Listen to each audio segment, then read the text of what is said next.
Assalamualaikum warahmatullahi wabarakatuh. Saya perkenalkan dulu, saya ini adalah warga negara Indonesia yang kesasar, bukan kesasar sih karena mengikuti suami ya. Jadi mau tidak mau memang harus ikut kemanapun beliau pergi. Kan begitu katanya kalau istri solehah. Ya alhamdulillah, saya sangat senang ya, bahagia ketemu orang yang dari negara yang sama. Ternyata saya juga baru merasakan atau sekarang ini baru ternyata seperti ini kalau di negeri orang sendirian. Selama ini pakai bahasanya juga kita juga yang harus beradaptasi. Begitu ada kedatangan orang dari negaranya dengan bahasa yang sama, itu sangat gembira. Berasa punya teman ya? Berasa punya teman, tidak sendirian. Alhamdulillah. Dan lebih istimewanya lagi, itu adalah idola saya. Jadi memang saya sangat suka kalau sedang tidak ngapa-ngapain, tidak melakukan apa-apa, saya selalu membuka YouTube dan itu mengenai hijrahnya Mu'alaf. Suami nggak komplain? Enggak, karena beliau punya kegiatan sendiri dan saya tidak mengganggu. Sama-sama menenangkan diri. Oh iya. Alhamdulillah hari ini kita kedatangan Koh Donitan. Memang saya fans berat beliau. Beliau itu adalah pendakwah khususnya kepada para orang-orang yang belum masuk Islam atau belum kembali ke fitrahnya karena belum muslim ya. Tapi orang muslim pun juga suka menimba ilmu dari videonya Koh Dondi. Jadi memang di sini Koh Dondi itu banyak menginspirasi kami orang muslim yang sudah lahir sejak lahir itu sudah muslim. Dan ternyata banyak sekali yang kami tuh belum paham mengenai agama kita sendiri. Jadi sebenarnya kami juga malu. Tapi itu ternyata banyak dialami oleh para penonton YouTubernya, para penonton YouTube-nya Koh Dondi. Karena di dalamnya situ banyak yang bilang, oh aku baru tahu ternyata seperti ini. Dan itu sama dengan saya. Jadi alhamdulillah semoga aja dengan podcast ini akan ada yang baru juga dari Koh Dondi. Jadi menambah kasanah ilmu kami dan juga calon mu'alaf yang baru. Di sebelahnya Koh Dondi ini ada, saya juga panggil Koh boleh ya? Karena kalau kami Koh Daniel. Oh ternyata walaupun sama-sama rasnya sama ya. Ternyata ada bedanya. Yang satu tahu mengenai Koh, yang satunya tidak. Yang satunya hitam, yang satunya putih. Kalau ini Hitachi. Saya baru tahu ada istilah Hitachi. Itu singkatan dari hitam tapi Cina. Jadi kalau Putaci putih tapi Cina ya memang benar ya. Putaci. Yang ada Putauciu ya. Ingat. Tapi memang beliau kalau sekilas itu seperti yang guru-guru karate atau silat yang kungfu betul. Seperti pelakon yang itu Shaolin Master. Jadi di sini kita santai saja agar tidak terlalu kaku karena selama ini ada banyak pertanyaan yang memang aku kalau ketemu Koh Dondi aku mau tanya ini gitu. Jadi mumpung ketemu kita keroyok dengan pertanyaan yang bukan ini Mbak Ambar mau nanya saya, nanti saya nanya Koh Daniel. Koh Daniel juga. Koh Daniel balik tanya saya tanya Mbak Ambar gitu. Yang paling penting di sini adalah jangan tanya saya. Jangan tanya bos. Bos nggak boleh ditanya ini. Baik. Ya. Untuk pertanyaan pertama nih Koh.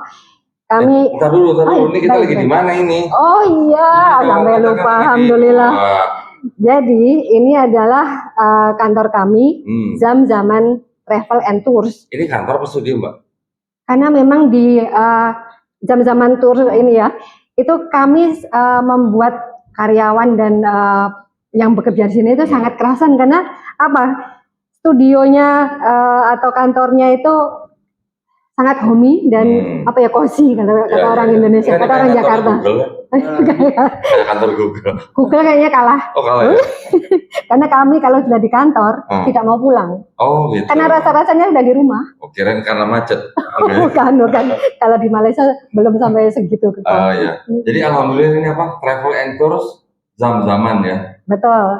Jadi kami melayani ada outbound inbound untuk umroh, untuk tur inbound di Malaysia, juga di negara-negara yang kita juga layani. Ini berarti juga melayani touring. Betul, ada motorcycle tours, betul. Ya, Karena kita tahu Ko Dondi ini hobi motor. Mentang-mentang video saya intronya naik motor, di sini touring. Sengaja beberapa bulan yang lalu saya iming-imingi, oh jalanannya Malaysia cantik loh kok. Saya udah tahu sebenarnya. Karena beliau udah lama di Penang ya. Sering. Jadi memang itu sengaja saya tahu kalau Ko Dondi tahu Malaysia, jadi sudah bisa membayangkan bagaimana route-nya ya, jalanannya itu seperti apa. Jadi kalau mau nyobain naik motor di jalan tol ya di Malaysia gitu. Yang di Indonesia mohon maaf belum ya. Semoga. Ya. Jadi Ko Dondi di Malaysia ini kira-kira ngapain aja tuh? Mau kita kan udah ketemu nih, kita udah ngobrol. Apakah Ko Dondi kalau di Malaysia itu makanannya cocok? Oh iya, kalau makanan ya karena saya dulu sering bolak-balik Penang ya, makanannya luar biasa. Di Penang banyak makanan yang street food, tapi wah sedap-sedap. Nah itu ada yang saya mau tanyakan loh. Apa tuh? Kan waktu sebelum kembali ke fitrah, minum nggak ada pantangan. Minum tuh yang berbusa-busa tuh nggak ada pantangan. Saya nggak minum. Oh nggak minum. Oh, oke, alhamdulillah. Nggak bisa minum ternyata. Oh ya. Kalau makanan kok? Nah kalau makanan ya harus ada itu yang sapi kaki pendek. Bacang. Kayaknya Ko Daniel juga sama sebenarnya. Beliau dulu makan itu juga ya. Dulu. Harum ya. Harum, tapi kalau dibedakan kalau daging, kalau dikatakan daging tak ada perbedaan besar sangat. Tapi kalau babi, saya makan hanya dagingnya saja. Tapi kalau yang lain bisa makan sampai kan kalau Korea itu kan ada perut, ada itu kan. Bisa. Saya cuma makan dagingnya. Iya, puncaknya tuh penyebabnya apa? Nggak tahu, saya nggak terbiasa makan kalau orang Jawa bilang jeroan gitu. Nggak bisa. Memang jeroan sapi pun tak makan. Jeroan sapi juga nggak makan, jadi cuma dagingnya. Beliau tuh sebenarnya udah healthy food dari dulu ya. Healthy food. Iya, jadi tapi makan bab 1 itu makan ya bab waktu 2 itu. Dong. Bab 2 sekarang. Kalau bab 1 sapi, bab 2 babi. Oh, iya? Maaflah aku bahasa ini, kita tak berapa nak kecap dengan minta maaf. Jadi saya ini udah hampir 2 tahun di sini, tapi bahasanya itu masih logat Indonesia. Walaupun sesekali buat laju aku tak. minta maaf. Saya akan slow down sedikit. Sekarang ini dari Ko Daniel dulu aja ya. Mungkin boleh tanya langsung ke Ko Dondi. Ini narasumbernya kebalik ya? Yang mana narasumbernya? Semuanya narasumber kecuali saya. Oke, macam kata ini tak minum. Jadi minuman kalau dikatakan minuman keras, saya selalu kerap. Jadi meninggalkan benda itu bukannya benda yang mudah. Benda yang susah. Karena tak minum ya sebelumnya. Minum. Oh minum ya. Tapi kan susah. Tapi kalau yang ketagi itu mungkin lain. Jadi langsung diganti dengan air putih gitu tak masalah ya? Sebab benda itu yang kita minum itu untuk nak hilangkan pikiran kita saja. Pikiran kita ada yang merungsingkan, ada perkara yang nak rilis.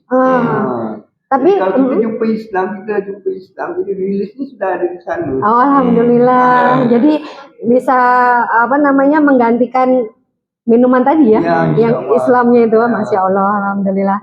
Kalau Ko Dondi nggak menyesal meninggalkan itu? Dari kecil memang bukan dari kecil ya, SMP atau kalau nggak salah ya, saya udah coba minum. Karena dulu kan orang tua saya punya toko Pedande kan, jual minuman keras. Toko apa? Pedande itu apa ya, kayak lontong gitu. Kalau di sini barang runcit. Barang runcit. Iya, barang runcit. SMP itu apa? Kalau bisa di Indonesia, SMP itu adalah sekolah 1 sampai form 3. Ya, sekolah menengah pertama. Betul, kalau di sini form 1, form 2, form 3 sampai form 5. Oke. Jadi di sini tuh enak kok. Jadi nggak sampai kelas 3 SMA. Saya sampai form 5 berarti kelas 2 SMA. Habis itu matrikulasi. Nah, dulu orang tua saya kan punya toko jual minuman keras karena dulu di Cilacap itu banyak orang-orang asing yang berurusan dengan Pertamina. Entah orang Korea juga, orang Jepang, orang bule di Cilacap dulu banyak karena ada proyek di Pertamina itu. Jadi toko papa saya jualan makanan-makanan untuk orang bule, orang Jepang, juga minuman keras. Saya coba minum bir aja, itu muka saya merah gitu. Kayak kepiting rebus gitu. Jadi kalau kata orang sih berarti lever saya menolak. Levernya menolak minuman keras. Sepertinya levernya tuh udah Islam, udah kembali ke fitrah dulu. Jadi saya dari kecil memang nggak bisa minum. Ya alhamdulillah gitu ya. Tapi kalau yang namanya B2 itu udah semacam tradisi. Di rumah atau di keluarga memang makanan itu. Apalagi kalau babi kecap, udah ada yang tanya itu. Saya sering dengar atau sering baca di kedai-kedai itu kan restoran. Tapi ya hanya membayangkan. Kalau membayangkan nggak haram kan? Enggak. Harum kok, bener. Harum. Ya, panen ya. Oke. Ya, paling tidak dapat ceritanya aja kita udah udah cukup. Baik, jadi kalau untuk makanan nggak ada masalah ya kok ya. Setelah ini itu. Dan saya semenjak masuk Islam, saya tidak tahu kenapa tiba-tiba hilang rasa ingin makan babi. Sepertinya bukan karena istilahnya, saya tahu di Islam memang dilarang ya makan babi ya. Tapi ketika saya masuk Islam, tidak ada sama sekali ingin rasa makan babi. Alhamdulillah, karena nggak semuanya seperti Koh Dondi kan. Banyak yang mungkin seperti rokok. Minta maaf ya. Seperti rokok mungkin edik ya. Persoalannya orang Islam, orang bukan Islam Chinese, dia akan tanya, kau tak boleh makan babi, rugi kau. Apa jawab ikut Pak Dondi? Gini, kalau dibilang rugi tak rugi, masih banyak makanan lain selain babi yang jauh lebih sehat. Tapi poinnya adalah kenapa kita tidak makan babi? Karena itu perintah Allah. Nah, saya berpikirnya begini, ketika saya sudah mengerti esensi ya daripada ajaran Islam, ketika Allah SWT memerintahkan sesuatu, itu pasti baik buat kita. Contoh misalnya ketika Pak Daniel memberi perintah kepada anaknya, perintah itu baik untuk anak tidak? Pasti baik buat anak. Yang baik. Nah, berarti kalau Allah SWT melarang sesuatu untuk kita, berarti itu juga pasti baik untuk kita. Itu saja, simpel. Ya, tapi selalu ini kan macam contohnya kalau macam keluarga saya lah, kau mah tak boleh makan babi. Kita nak coba apa ya? Sudah, karena kita tahu bahwa itu tidak baik untuk kita. Ya, kita tahu, tapi kita tak cerita dengan orang lain. Nanti kalau mereka bilang, oh tidak apa-apa, saya makan babi berapa puluh tahun pun tak apa. Ya, silakan. Kita punya keyakinan berbeda, tapi harus saling menghormati. Kita menghormati mereka, mereka pun harus menghormati kita. Ada satu yang mungkin, kalau ini menurut saya, dulu kan Nabi Adam dan Ibu Siti Hawa, itu di surga apa aja boleh, tapi kecuali satu yang di situ pohon kuldi. Padahal mungkin pohon kuldi pun manfaat dan ini kita nggak tahu, mungkin bagus ya, ranum seperti itu. Tapi yang namanya tidak boleh atau dilarang itu memang dilarang gitu. Tapi pasti begitu baik buat yang dilarang. Betul. Tapi karena Nabi Adam dan Siti Hawa itu makan buah kuldi, itu hukumannya kan dari surga langsung ke bumi ke dunia. Jadi ibaratnya kalau saya membayangkan babi, walaupun enaknya seenak apa, tapi kalau memang dilarang sama Allah, mungkin derajatnya itu hampir sama ya kok. Kalau saya melihatnya derajat antara yang tadi dilarang Nabi Adam dilarang untuk makan buah kuldi, kita dilarang untuk makan babi. Walaupun seenak seperti yang disampaikan ini. Yang menciptakan kita siapa? Kan Allah SWT. Berarti kan Allah SWT yang paling tahu yang bagus dan buruk untuk manusia itu apa? Dari masalah makanan, dari masalah perbuatan. Yang baik dan buruk yang tahu kan pasti Allah SWT, karena dia menciptakan kita. Berarti kalau dia memerintahkan tidak boleh makan babi, ya sudah, itu tinggal kita terima saja, tidak boleh makan. Seperti ibaratnya buku petunjuk untuk kereta atau mobil tuh ya. Nah, iya. Jadi ada cuklaknya. Jadi kalau orang Islam ditanya, kenapa kau tak makan babi? Karena itu perintah Allah, sudah selesai, cukup situ aja. Ya, permasalahannya kadang orang Cina membangkitkan dia yang belum dia Yang berubah. Muslim. Dia membangkitkan. Dia rasa perasaan dia ada satu kerugian yang masuk Islam. Dia tidak dia kena meninggalkan semua perkara. Ya biar saja dia mau tetap makan babi ya. Betul sih, karena beliau kan bukan dari agama Samawi. Kalau agama Samawi itu kan ceritanya hampir sama ya. Yang Nabi Adam pun kenal gitu, maksudnya tahu. Tapi kalau di tempat beliau, keluarga beliau, kalau diceritain mengenai Nabi Adam, emang Nabi Adam siapa gitu kan. Jadi untuk yang kita tadi betul. Jadi kalau cerita ini memang nggak masuk ke tempatnya beliau. Iya. Betul ya. Sementara itu dulu Ko Daniel. Mungkin kita juga akan bantu untuk berdoa agar beliau-beliau itu dapat hidayah dengan cara apapun. Kalau Allah itu kan bisa menggerakkan hati ya. Kalau kita hanya boleh menyampaikan saja ya Pak. Baik, itu yang pertanyaan yang pertama. Yang kedua tadi kita mau tahu mengenai kopi diminum ya? Oh iya betul. Waduh, ini sebenarnya sayang kalau diminum karena gambarnya tadi udah bagus. Enggak, gambarnya sudah nggak ada daunnya soalnya. Full moon. Full moon. Ya, next apa? Oke, nextnya itu tadi saya ingin tahu, Ko Dondi selama di Malaysia ini ada acara apa sih? Mungkin selain dakwah atau podcast kita ini sekarang. Ada acara apa lagi? Nah, jadi sebenarnya gitu ya. Saya diundang ke Malaysia nih, yang undang ini sebenarnya. Untuk nemenin Ibu Ambar ini dan suaminya Bang Samsul mengundang saya ke Malaysia. Ya, alhamdulillah saya senang sekali karena saya bisa bertemu orang-orang seperti Pak Daniel. Alhamdulillah, Masya Allah. Orang-orang sudah hijrah masuk Islam.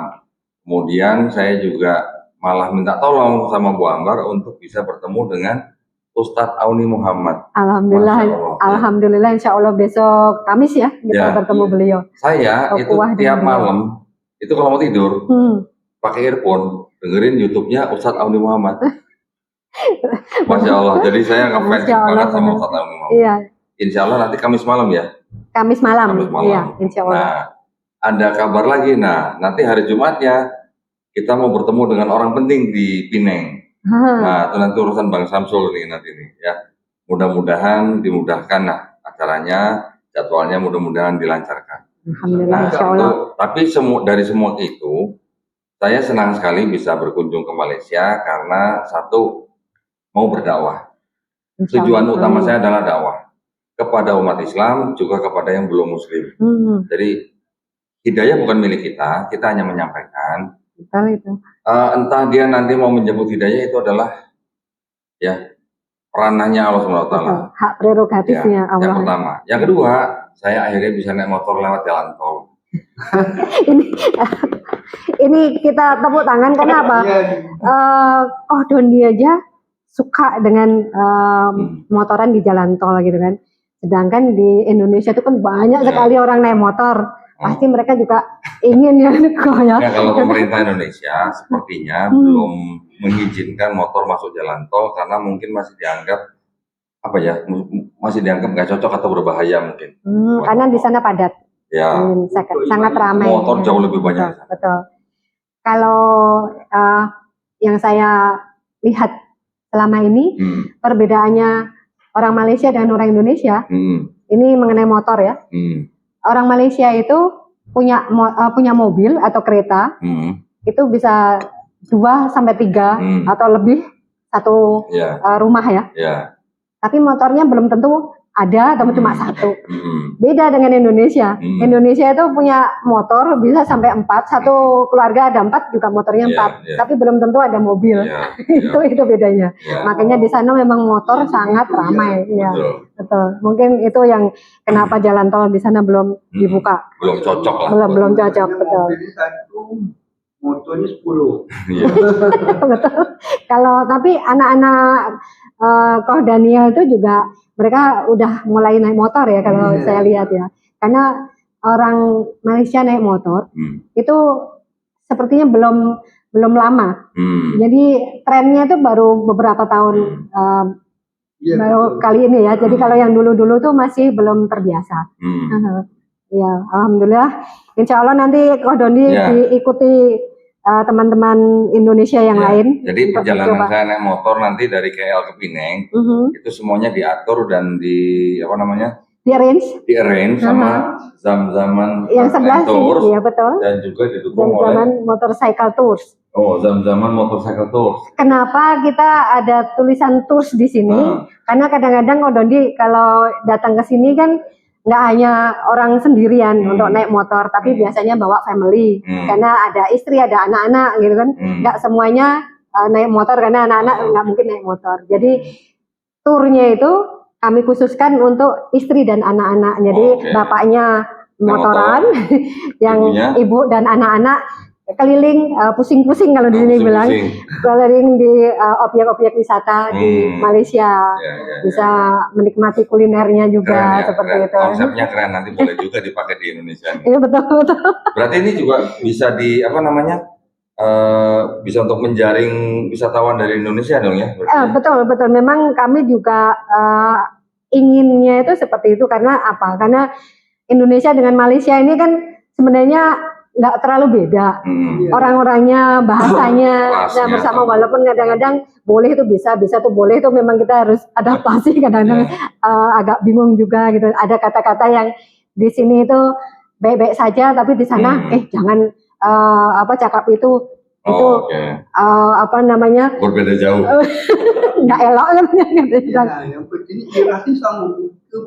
Muka pun sama. Kalau kita tak cakap, kita tak tahu bahwa ini orang Indonesia, ini orang Malaysia. Dan satu lagi, kalau nanti orang-orang Indonesia khususnya sebenarnya nggak harus motor besar yang apa namanya datang ke sini untuk naik motor di jalan tol. Tapi juga orang-orang Indonesia itu kan banyaknya di 250 cc ke bawah ya. Itu juga boleh, emak-emak kan juga boleh naik motor di sini gitu. Jadi experience, lihat desanya Malaysia itu seperti apa. Karena jalan desanya Malaysia dengan jalan kota di Malaysia semuanya sama. Semua sama cantiknya. Jadi itu yang harus dieksplor. Pak Doni kayaknya juga jangan hanya kali ini saja. Insya Allah nanti next datang lagi. Karena di sini kan negerinya banyak, dan boleh makan durian. Mumpung lagi musim. Jadi murah maksudnya. Ya. Harus bawa obat kolesterol ya berarti ya. Obat kolesterol. Kalau datang kemudian hari, aku ingat dia punya follower ramai ni, cewek ramai. Betul. Orangnya orang pergi Indonesia pakai handsome pakai apa ya? Handsome tuh ganteng. Pakai ganteng. Saya nggak berani ngomong gini karena ada istrinya jadi. Oke, nggak berani ngomong karena ada suaminya. Jadi kalau di jalan di Malaysia itu masuk tol untuk motor gratis. Kalau gratis di sini artinya percuma. Jadi percuma kalau di Indonesia percuma dibuang. Itu kan ada perbedaan arti betul. Jadi yang paling penting adalah naik motor itu mengikuti aturan yang berlaku. Jadi ada jalannya sendiri pada saat mau masuk gerbang tol, itu jangan masuk di gate-nya, tapi ada jalannya sendiri. Nah, kalau motor di Malaysia, motor masuk jalan tol gratis. Tidak bayar. Iya. Keluarnya bayar juga. Tidak. Kalian masuk gratis, keluarnya bayar. Kalau Kak Doni mau bayar boleh ke saya. Wah hebat ya, keren ya. Iya, alhamdulillah. Nanti semoga aja yang followersnya Kak Doni dulu lah. Itu kan mereka sukanya komen di intronya Kak Doni. Mereka tuh nulis rum gitu kan. Jadi saya gini, wah ini banyak nih kayaknya orang-orang yang suka naik motor gitu. Jadi mungkin bisa diajak ke sini. Pandangan naik motor juga di sini, naik motor juga. Berapa sisi? 400 cc. Dominar. Kawasaki. Iya, jadi saya itu surprise karena orang-orang walaupun di sini kecil-kecil, tapi motornya tuh besar-besar dan kuat loh. Ya motor kan berat, cuman kalau didorong, kalau sudah hidup mesin engine kan enteng. Gitu ya, karena kami belum pernah sebagai pengendara. Iya, coba gimana? Ada yang mau? Enggak mau, enggak mau. Kenapa Bu? Enggak mau Bu? Angin Bu ya? Tapi memang kalau angin itu sebenarnya ada beberapa motor yang bisa ada ini ya apa namanya? Windshield namanya. Oh, windshield ya. Jadi sebenarnya bisa ditahan dengan itu ya. Gak mungkin ibu takut masuk angin kan? Kalau masuk angin, kalau di Malaysia namanya apa masuk angin? Masuk angin. Masuk angin. Sama? Oh bukan. Masuk angin sama ya. Ini alhamdulillah ini ada.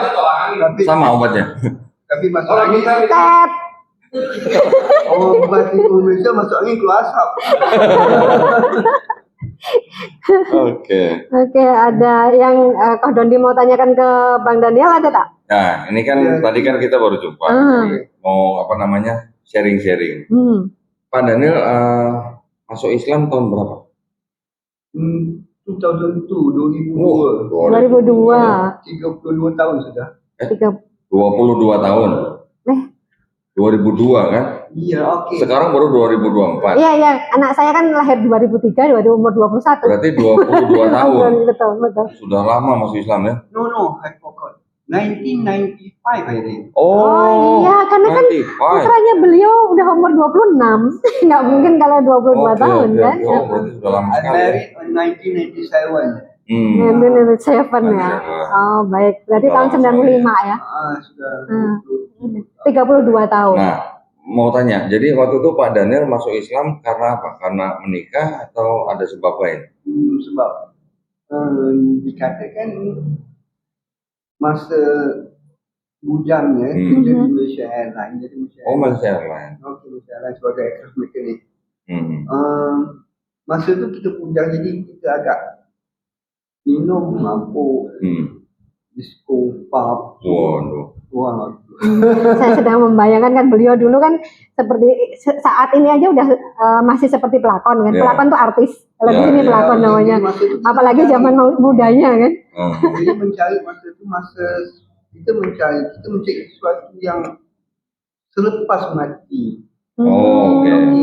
Jadi memang ada kesadaran itu, kesadaran itu. Alhamdulillah. Selepas kematian itu fikir tak jadi. Lepas itu kita mula fikir. Saya mula fikir dengan fikir Allah. Padahal waktu itu memang sudah tahu mengenai kata Allah itu atau? Sudah tahu sebab daripada sekolah rendah ni saya sekolah dengan orang-orang Melayu. Saya tak boleh pergi ke tempat lain. Jadi saya ada asas dalam Islam itu masuk kelas Fardu'ain. Jadi dari situ kisah-kisah Nabi. Jadi saya mula dengan fikir Allah. Jadi letak 3 tahun saya berfikir itu. Tapi sebelumnya Pak Daniel agama apa? Agama nenek moyang. Agama nenek moyang tuh. Confucius atau Buddha. Ya. Jadi yang bersama dengan di Indonesia juga ada. Allah Ta'ala buka hidayah. Nampak jalannya yang kita manusia ni khalifah ke dunia. Alhamdulillah. Tapi waktu menjemput hidayah, sebab utamanya masih ingat apa? Zikir aja. Masya Allah. Ya. Jadi sudah dibimbing sama Allah dari lidahnya ya, Masya Allah. Nggak semuanya dapat hadiah seperti itu. Setelah masuk Islam, memeluk Islam, belajarnya di mana? Ada di masjid setempat belajar. Kita tahu ke Malaysia ni ada apa? Surau atau apa? Kita daftar dulu Islamic Center gitu. Islamic Center daftar dulu, kita daftar dapat kad Islam dulu. Jadi dapat kad Islam bukan kad Islam dia, tapi kita maksudnya kartu. Identitas.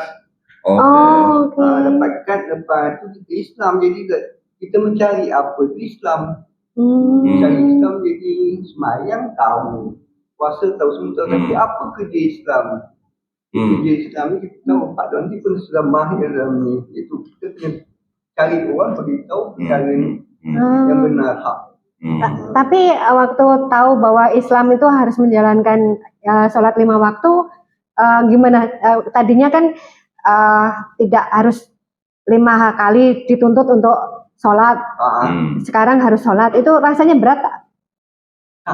Berat. Alhamdulillah. Sebab kita tahu memang itu wajib. Ya. Lebih berat mana sholat sama sunat? Kitan maksudnya kitan. Sunatnya kitan ya. Sunatnya kemudian kemudian. Berapa tahun setelah? Setahun itu sunat. Waduh. Itu kenapa ada jeda 1 tahun? Apakah takut atau gimana? takut atau sayang? Wah sayang nih kalau dipotong gitu. Jadi 1 tahun setelah masuk Islam baru sunat. Iya. Oke. Akhirnya berani. Tak dihidupkan sebab di appointment kan. Oh, Appointment sama apa dokter? sebab kat sini kita kalau ada masuk Islam kita kena urusan yang kita nak perkataan kita kena buat. Nak babat kita kena pergi ke pusat dakwah tu semua. Kita dapat ke surat lepas tu bawa appointment. Jadi aku kembali tu lambat. Kembali tu dapat surat tu. Jadi lepas masuk Islam tu aku dah tak kembali pada Pekin lah. Tapi bukan karena takut berarti dapat ya. surat dari itu lembaga itu Islamic Center berarti. Terus dapat surat baru sunat. Sunatnya gratis atau bayar? Gratis. Oh gratis. Alhamdulillah. Jadi itu memang khusus untuk mualaf di sini ya, di Malaysia ya. Jadi kalau maksudnya sebab aku tak ada hubungan dengan Pekin tu aku putus terus. Jadi maksudnya kalau daripada aku masuk Islam dapat kartu lepas tu aku terus tak ada hubungi dah. Itu. Nah ini kelemahannya. Berarti kalau ada orang masuk Islam, kalau dia lambat kembali untuk mendapatkan surat itu, lambat pula sunatnya kan. Dan khawatirnya juga goyah dia kembali lagi ke agama yang lama. Kalau tempat saya, ketika ada ikhwan yang datang ke tempat saya bersahadat, ketika kita sudah bersahadat, besoknya kita langsung dapat sertifikat, kita langsung tanya, "Yuk sudah sunat belum?" Kalau belum, yuk tunggu di rumah, tentukan hari, tanggal, jam berapa, tunggu di rumah, kita kirim juru sunat ke rumah. Sunat di rumah. Iya. Jadi ekspres ya? Ekspres. Jadi kita yang kirim juru sunat ke rumah, sunatnya di rumah. Tapi ada yang maksudnya ketakutan gitu nggak? Selama ini sih belum. Jadi gratis, mereka tuh tahu sama ya, kita yang bayar. Jadi follow up bundle lah. Iya. Satu itu. Kedua, nanti yang masuk Islam mau ikhwan atau akhwat, saya juga minta 1 minggu, tolong tentukan 2 hari, ya, jadi 2 hari dalam 1 minggu, kita kirim guru privat ke rumah, belajar sholat, fikih, akidah, sampai belajar ikro. Ikro pun kita kirim gurunya, jadi 1 guru yang sama, datang ke rumah, 1 kali datang, 1 kali visit, 90 menit, belajar di rumah. Kalau misalnya di rumah keluarganya belum bisa terima dia masuk Islam, saya bilang pinjam rumah teman atau cari masjid mana yang dekat rumah, janjian nanti kita kirim guru ke tempatnya. Iya. Jadi kita yang dorong dia untuk terus belajar, jangan lambat gitu. Nah ini yang jangan sampai nunggu setahun baru sunat. Kadang-kadang jadi enggak, takutnya keras lagi. Enggak ya. Keras atau karatan? Iya. Ada yang nyambung di sini kalau untuk tadi belajar Al-Quran untuk para mu'alaf baru seperti itu ya. Saya itu baru nyoba barusan saja, tapi alhamdulillah saya suka sekali dengan aplikasi Think Quran. Jadi aplikasi ini karena sangat sangat senang dipakai karena semua orang kan di mana-mana sama setiap hidung tuh punya handphone lah ya kata orang kan.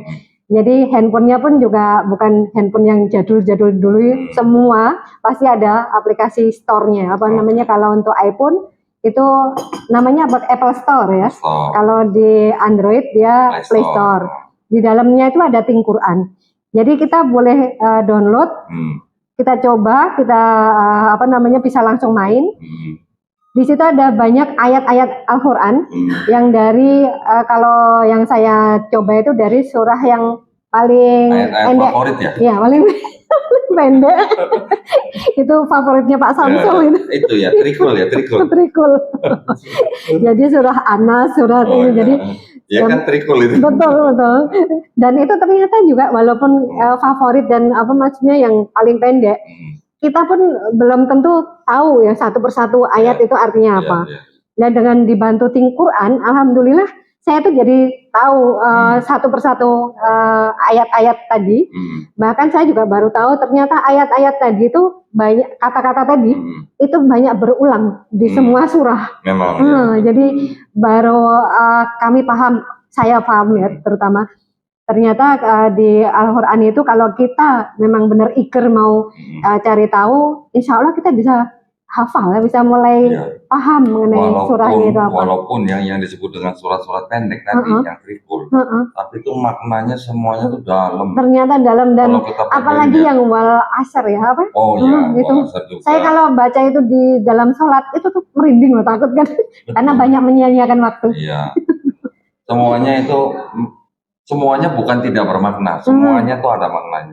Mau yang Al-Falaq, mau yang An-Nas, mau yang Al-Ikhlas. Itu sepertinya salah satu amazingnya Al-Quran ya. Miracle-nya Al-Quran di situ ya. Betul, itu nggak ada tandingannya di kitab-kitab lain. Nah, kita tanya Pak Daniel. Baik. Pak Daniel dulu waktu masuk Islam kan ada di Islamic Center. Terus Pak Daniel gimana? Belajar Qurannya di mana? Di situ juga di Islamic Center. Oke. Jadi sama aja nak dijelaskan. Jadi ikut personal. Kalau kita nak pergi ke sana boleh. Kita nak buat sendiri pun boleh. Jadi tapi kalau macam mungkin di tahun 30 tahun 20 tahun lepas memang follow up daripada berkuasa ni tak ada. Okey, jadi mungkin sekarang ni saya pun kurang pasti, mungkin sudah mulai ya sepertinya. Mungkin dia ada follow up untuk orang baru masuk. Tapi masa saya dulu saya tak pergi. Kalau di tempat saya ya tadi begitu dia bersyahadat kita kasih sajadah, kita kasih Al-Quran. Kalau yang akhwat kita kasih mukena, terus Quran dan buku Iqra wajib, dan buku petunjuk sholat, itu semuanya wajib kita kasih ke dia. Ini ya istilahnya buat modal kan, nanti dia nggak perlu beli buku Iqra lagi, dia nggak perlu beli Quran, semuanya sudah kita sediain, dia tinggal menjalankan Islam. Nah untuk belajarnya kita kirim gurunya ke rumah. Nah itu alhamdulillah insya Allah nanti Kau Dondi belajar Qurannya di sama guru privat juga, panggil guru privat juga. Lebih mudah. Privat maksudnya private. Orang Indonesia bilang privat. Lidah Jawa. Orang Malay bilang private. Iya, insya Allah nanti Kau Dondi agar lebih menambah dorongan untuk Al-Quran. Itu tadi Think Quran itu kita aplikasikan downloadkan di handphone. Itu memang benar-benar membantu. Jadi walaupun tetap ada guru privat, private. Jadi kalau dibahasakan mungkin guru pribadi, karena private kalau di sini kadang-kadang swasta ya. Aku dengar privat 3-4 kali aku tak paham. Jadi maksudnya kami di yayasan kami itu kita kerjasama dengan lembaga kursus private. Mereka mencari guru. Ya, guru-guru yang bisa ajar Quran, dikumpul database-nya. Jadi setiap ada orang yang mau belajar baca Quran, mereka nanti akan cek, oh ini alamat di mana. Nah, nanti mereka tinggal kirim guru yang rumahnya dekat dengan murid gitu. Kalau itu kan tadi untuk mu'alaf baru. Kalau misalnya belum mu'alaf nih kok, tapi dia mau minta Al-Quran boleh? Boleh.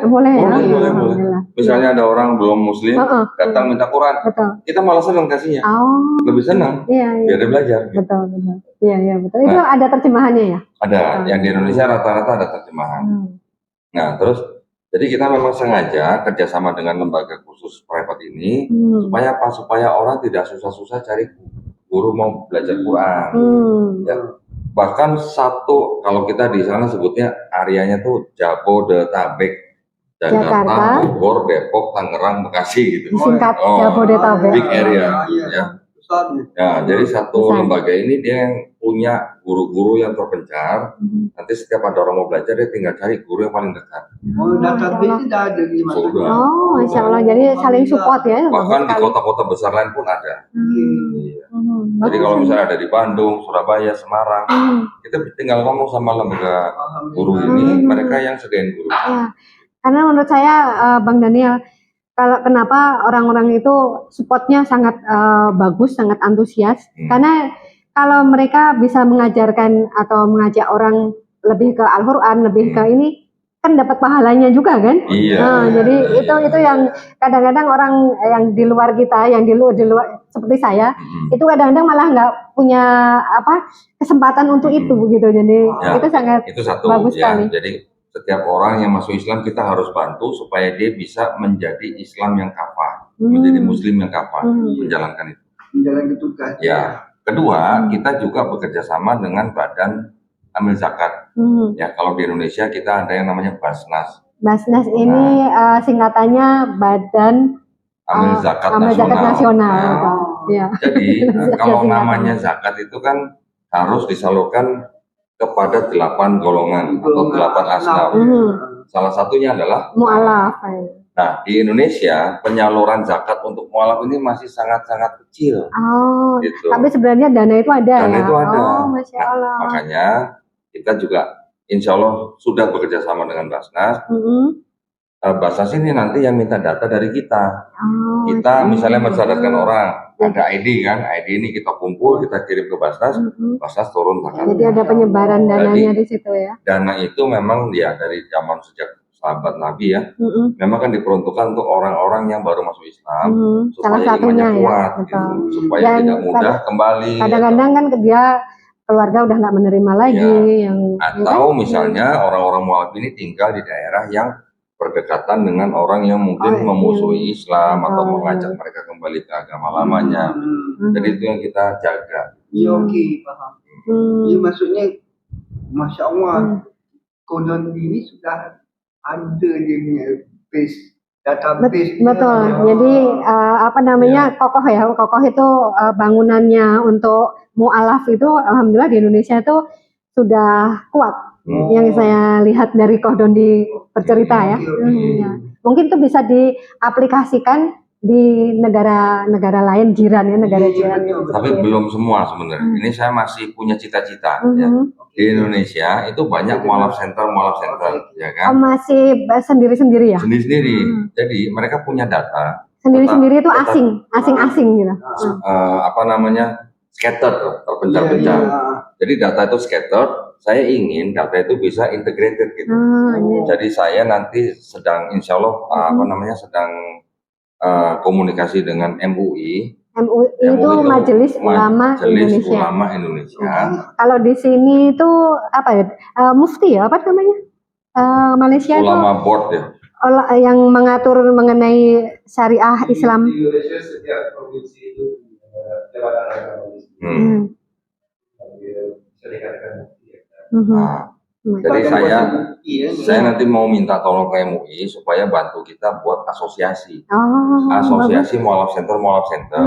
Mereka nanti harus kirim data ke satu asosiasi ya, jadi ada database. Supaya database-nya integrated. Bagus.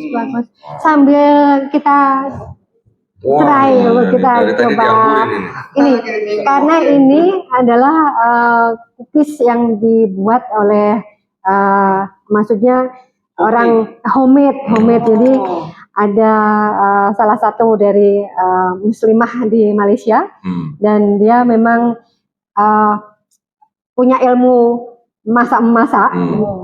Bang Samsul, kita udah pernah coba. Itu yang buat minyak rambut kan? itu pomade. Mungkin kalau orang Malaysia belum tahu pomade. Afgan cookie ya? Afgan cookie. Kenapa kan Afgan cookies? Ya, kenapa Afgan? Karena memang ini resep ini, walaupun ini memang resep pribadi, tapi dia rasanya tuh cookies dari Afghanistan. Oh gitu. Makanya dia lebih gelap. Sepertinya Kodon ini juga mungkin ada DNA dari Afghanistan.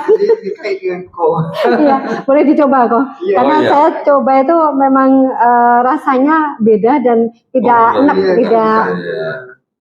tidak membuat ini. Kan kadang-kadang kita makan terlalu manis atau ini kan kadang-kadang kita tak nak lagi kan. Kalau ini enggak. Kalau belum habis kadang-kadang tak berhenti.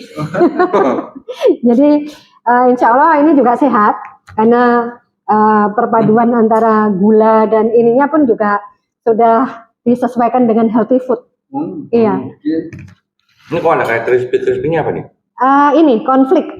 Oh, konflik. Ini bukan konflik untuk masalah ya, tapi ini konflik yang dari jagung gitu. Konflik untuk apa namanya yang biasanya buat breakfast. Lembut. Iya, lembut ya. Jadi yang saya pikir kadang-kadang kan kita mau dari Malaysia bawa oleh-oleh apa dari Malaysia gitu. Ini salah satunya untuk option. Iya. Bagaimana nak beli? Tak beli? Nak beli ini ada namanya Ini saya harus jauh sedikit mata tua. Jadi boleh hubungi ke 019 221 6597. Ini nomor WhatsApp atau nomor handphone, dan namanya Baker Street, work.bakerstreet@gmail.com. Bisa kirim ke Indonesia nih? Boleh. Bisa? Insya Allah boleh. Wow. Karena sekarang ini antara Malaysia dan Indonesia itu tidak ada batas ya, karena seiring dengan adanya banyak belanja online tuh, kita juga ada kurir-kurir yang memang sama. Jadi saya sebut boleh ya? Boleh, nggak apa-apa. Karena ada sebutin, nggak apa-apa. Iya, JNE. Nah, alhamdulillah. Kalau di sini bilangnya JNI karena beda itu beda company. Betul. Ya. Jadi gini, alhamdulillah, saya juga kenal dengan ownernya JNE. JNE itu tulisannya JNI, Eko. Nah, saya juga kenal alhamdulillah dengan pemilik JNE. Alhamdulillah beliau juga sangat support kita dalam hal penyebaran Al-Quran. Masya Allah. Jadi waktu itu pernah kita mau kirim Al-Quran ke suatu daerah, biayanya itu sampai kurang lebih 40 juta. Kalau di ongkos normalnya ya, semuanya free oleh JNE. Masya Allah. Beberapa kali saya kirim ke Riau, kayak NTT, support itu pahalanya luar biasa, Masya Allah. Barakallahu fikum. Ya, jadi nggak apa-apa disebut. Iya, betul. Dan kalau nggak salah saya pernah dengar beliau mu'alaf. Bukan Pak Firdadinya, tapi direkturnya. Oh ya. Tapi memang JNI itu support banget ya. Sangat support banget karena kerja di JNE sekian tahun umroh. Oh, jadi pegawainya, karyawannya tuh ini ya, diberikan reward pergi umroh ke tanah suci. Jadi orang-orang yang kerja di JNE, alhamdulillah mereka bekerja dengan niat ibadah. Masya Allah. Kalau gitu saya akan kirim pakai JNE. Wah, gitu ya. Insya Allah. Ya karena saling support kan dengan kita. Itulah gunanya atau manfaatnya ekonomi Islam. Kalau kuat, insya Allah juga apa-apa Islam pun saling membantu kan sangat bagus. Betul. Betul. Ini sebelum kan kita tadi udah makan Baker Street kan? Kita sekarang minum air putih dulu. Air putih Gao. Berarti ini sebat berarti ya. Air putih Gao ini kenapa dinamakan Gao? Karena dia dari kampung Gao di Termeloh, Pahang. Dan air minum ini ada historinya. Jadi saya cerita sedikit dan saya agak lebih cepat. Yang menemukan mata air ini itu bukan hanya secara normal, tapi melalui sholat hajat. Jadi beliau waktu itu mendirikan pondok pesantren seperti itu, dan terhalang dengan tidak ada air sama sekali. Akhirnya beliau sholat sunat hajat, dan ternyata dikasih mimpi, ditunjukkanlah mata air yang sampai sekarang air ini tidak pernah berhenti, walaupun sehari diambil 12.000 liter. Dan setelah diteliti oleh Universitas Putra Malaysia, di sini banyak mineral. Dan dia hampir setara dengan Zam-Zam, jadi dia di bawahnya Zam-Zam, tapi dia memang bagus untuk kesehatan. Jadi silahkan kalau ada menemukan Gao, silahkan beli, karena sayang kalau tidak minum Gao. pH-nya berapa? pH-nya 7,9. Wah, tinggi ya. Sangat tinggi, sangat bagus untuk kesehatan. pH itu pH itu singkatan apa ya? Biasanya kita di Indonesia pH. Ini Malay ini. Kalau beli pakai pH. Itu paha. Kalau sekarang kita tuh ingin tahu mu'alaf di Malaysia itu seperti apa sih kondisi, bukan kondisi secara fisik mereka, tapi mungkin ada lembaga atau yayasan yang melindungi mereka, atau seperti apa? Mungkin Ko Dodi boleh tanya yang lebih jelas. Ya, jadi kalau di Indonesia, pemerintah Indonesia kan menjamin hak setiap warga negara untuk memilih dan menjalankan agama dan kepercayaannya masing-masing. Jadi orang mau masuk Islam, mau keluar dari Islam itu bebas-bebas saja, free begitu ya. Nah, saya dengar di Malaysia kan Malaysia boleh bertukar daripada Islam bertukar pada agama lain, maksudnya dia tak ada perundangan untuk membatasi mereka. Tak ada, bebas saja, bebas. Itu Yang penting, human right ya. Ya, yang penting setiap manusia ini mau pindah agama, dia punya surat keterangan sudah pindah agama, dia lapor ke pemerintah, di ID mereka kan ganti keterangan. Mudah itu ya. Di Malaysia ID itu ada keterangan agama tak? Ada pasti. Nah, kalau di Malaysia yang saya dengar kan kalau orang masuk Islam, seperti tadi ada prosedur ya. Iya. Terus tapi kalau yang mau keluar dari Islam itu saya dengar sulit katanya.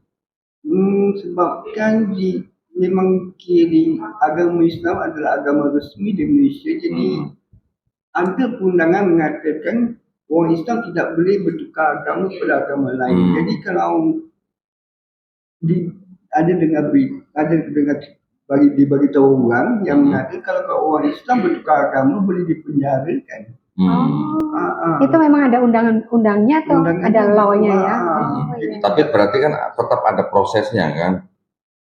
Kalau prosesnya, maksudnya kalau prosesnya dia mengambil masa undangan dari law, ambil masa yang panjang lah untuk mengesahkan. Oke. Ya itu perbedaannya ya. Jadi mungkin ada kelebihan dan kekurangannya dari sisi Islamnya. Saling melengkapi ya. Nah, walaupun begitu di Indonesia kan bukan negara yang menjalankan syariat Islam. Betul. Walaupun hukum di Indonesia banyak yang mengadopsi dari Islam. Kalau di Malaysia itu kan saya lihat berarti lebih banyak mengadopsi dan juga menjalankan syariat Islam. Tapi mungkin tidak sepenuhnya gitu ya. Kalau untuk urusan agama jadi tidak mudah orang yang keluar dari Islam gitu ya. Betul. Tidak mudah, tidak boleh. Sebenarnya tidak boleh murtad. Tidak boleh. Tidak boleh murtad. Oh gitu ya. Boleh itu di sini kan bisa. Jadi tidak bisa murtad. Tidak bisa murtad di Malaysia. Tidak diizinkan sama sekali. Kalau melanggar law. Ada komen tak daripada orang bawah ni? Kalau ada cerita tak bagaimana Bang Samsul mungkin lebih tahu Bang Samsul. Bang Samsul, apakah boleh cerita sedikit mengenai kalau di sini tuh umat Muslim tidak boleh keluar dari keislamannya. Jadi tidak boleh murtad kalau di Malaysia, karena itu boleh dipenjara atau bisa dipenjara. Bagaimana komen dari Pak Samsul? Seperti Pak yang ngomong kemarin, lembaga Indonesia sudah teratur bahwa agama Islam adalah agama resmi. Jadi sebenarnya ada sih orang yang ingin bertukar agama dengan alasan ceraian atau pernikahan yang gagal, di mana mereka tidak mau anak-anak mereka itu mengikut salah satu dari pasangan masing-masing. Prosesnya agak ribet dan itu akan turun naik mahkamah sehingga menjadi satu isu yang panjang. Di Malaysia itu perkara itu tidak sering terjadi karena pernikahan beda agama itu di sini kan bisa dikatakan tidak wujud sama sekali ya. Kalau di Indonesia itu masih ada. Walaupun undang-undang menyatakan bahwa tidak bisa nikah beda agama, tapi itu sering terjadi. Kalau di Malaysia itu enggak. Jadi perjuangan salah satu pasangan, baik ibu atau bapak itu akan turun naik ke mahkamah, sehingga yang menjadi korban menurut saya itu adalah anak-anak sendiri. Jadi mungkin aja ya kami takut salah. Undang-undang itu harus direvisi ulang, ya, untuk memberi kesempatan untuk kedua pihak memberi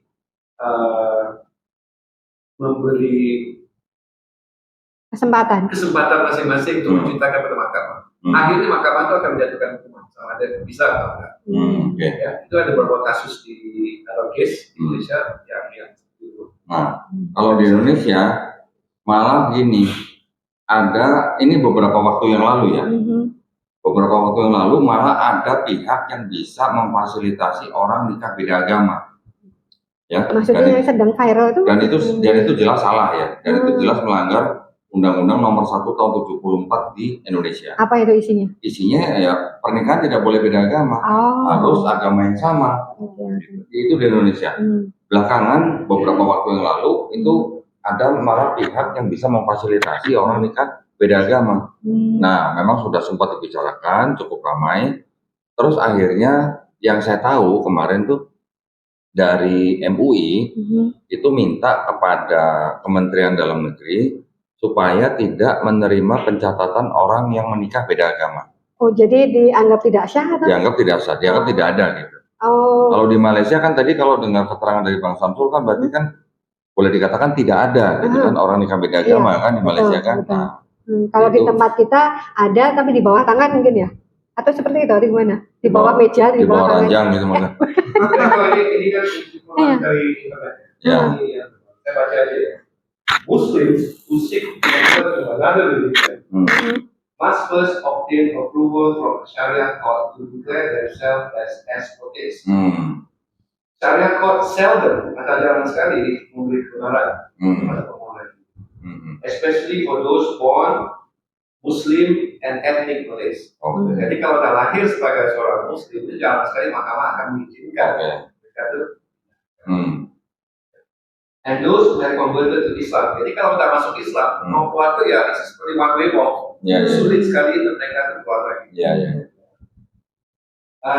Penalties for apostasy. Apostasy adalah itu berbeda daripada setiap provinsi. Jadi ada yang misalnya disanksi atau ada yang dibicarakan. Jadi kebijakannya masing-masing provinsi ya. Berdasarkan muftinya masing-masing. Ya mungkin kalau kita lihat berarti dari sisi Islamnya itu memang ada kekurangan dan kelebihannya ya antara Indonesia dan Malaysia. Betul. Ya. Jadi boleh masing-masing mungkin kalau mau adopt itu boleh masing-masing saling melengkapi. Tapi mau tanya Pak Daniel nih, kalau di Malaysia itu pembinaan terhadap mualaf-mualaf itu bagaimana? Pembinaan mualaf. Ramai tak? Begitu jadi, dia masuk. Kalau yang masuk nak dikatakan tukar agama, masuk Islam atau kembali pada fitrah. Kalau diikut statistik daripada Jabatan Agama, agak kecil. Sedikit. Ya. Karena memang sudah majority Islam. Jadi Chinese convert atau Indian convert jumlahnya kecil ya? Jumlahnya kecil. Jadi dia kalau di 9 pun kita tengok kan agak tidak banyak. Oke. Yang berarti di Malaysia juga tidak banyak macam mualaf center gitu. Betul, maksudnya pembinaan itu pembimbingan. Tak banyak ya. Jadi yang banyak yang dikendalikan oleh pemerintah saja lah. Yang memang lembaga khusus yang dibina oleh pemerintah. Lembaga agama Islam ya. Ya. Nah, waktu Pak Daniel kembali ke Islam, waktu itu keluarga bagaimana? Masya Allah, keluarganya membanggakan. Jadi masa itu aku dihalau keluar. Dihalau atau diusir? Diusir keluar, jadi kata aku tak payah lagi, tak perlu balik. Tak diakui anak. Terus Pak Daniel apa? Jadi gelandangan atau gimana? Oh tak. Gelandangan tahu ya? Gelandangan tahu ya? Tahu ya. Sama. Gelandangan yang berarti uang itu terusir. Oke, jadi masa itu saya masih bekerja, jadi saya ada lah. Oh sudah bekerja. Jadi paling tidak udah boleh mandiri ya, bisa mandiri. Jadi tak terlalu. Oh sekarang masih atau bagaimana? Sekarang ni dah diterima, tak sudah diterima. Tapi agamanya masih tidak terima lah. Dia cakap, Islam dulunya aku hantar kau masuk sekolah. Campur orang Melayu ramai-ramai. Okey, itu soalan aku ke sini nak menanya. Ada juga nak menanya soalan ni. Masa belum Islam, apa pandangan pada orang Islam? Itu tadi yang saya nak tanya juga. Saya dari kecil hidup di sebuah tempat yang majority Islam. Pada waktu masih kecil, saya tidak punya impresi yang negatif terhadap Islam. Saya pada waktu itu karena saya memang tumbuh dan besar di gereja. Jadi saya waktu kecil pikir Islam dan Kristen itu hanya seperti dua orang anak lain ibu satu bapak. Ya. Masuk ke dunia orang Kristen. Kalau Dondi ini Kristen Protestan. Dari kecil Kristen. Saya masuk Kristen itu artinya saya kan dikafirkan sama orang tua saya. Kalau saya. Kita semua ini lahir Muslim. Fitrah. Kita semua lahir kan fitrah. ketika anak itu nanti besar, dia dikafirkan oleh orang tuanya menjadi Yahudi, Nasrani, atau Majusi, itu kan karena orang tuanya. Tapi ketika orang itu nanti mendengar Islam, menerima Islam, sampai dia memeluk Islam, sebenarnya orang itu tidak pindah agama, bukan convert. Dia kembali ke. Tapi kalau orang yang revert ya, Islam, dia sebenarnya revert. Ya, revert to fitrah. Iya. Revert to fitrah, jadi kembali ke fitrah. Nah, ketika saya kecil sampai remaja, saya tidak ada bad impression terhadap Islam. Tetapi ketika saya sudah mulai sudah dewasa, sudah mandiri, you know lah, kita media-media kan semua banyak yang framing Islam, as teroris lah, something like that, ya kan? Many internasional pun seperti itu. Many incidents lah, WTC, 9/11, kemudian banyak yang media mensorot bahwa Islam seperti teroris. Tetapi ketika sebelum saya masuk Islam, papa saya sudah kembali ke Islam. Oh, papa itu sekarang pun Islam ya? Sekarang papa masih ada? Masih. Oh, Masya Allah, salam buat papanya. Ya, 7 tahun sebelum saya masuk Islam, papa saya sudah masuk Islam. Oh, Masya Allah. Nah, setelah papa saya masuk Islam, saya jadi observation. Nah, cuman sayangnya yang saya amati Muslimnya, bukan Islamnya. Oknum ya, maksudnya pelakunya. Iya, pelakunya, Muslim orangnya. Jadi ketika saya melihat orang-orang Islam, terutama kelompok-kelompok tertentu, itu banyak framing bahwa ini Islam jadi seperti agama yang tidak damai, hanya ribut sini, ribut sana. Jadi buat saya Islam pada waktu itu jadi punya kesan yang negatif. Nggak keren gitu ya. Tapi ketika saya baru memperhatikan Islamnya, saya baru memperhatikan ajaran Islamnya, baru saya paham ternyata orang-orang yang dulu saya amati itu mungkin juga dia juga. Ya. Sebentar, saya mau tanya kenapa kok Doni maksudnya tertarik dengan mempelajari Islamnya itu? Oke, karena saya ketika itu saya menemukan bahwa di dalam agama saya yang lama, di dalam kitabnya itu ternyata tidak otentik. Tidak asli ya, tidak orisinil. Ya, banyak atau ada ayat-ayat yang tidak otentik. Oh, tidak otentik itu. Tidak otentik itu artinya apa ya? Tidak asli.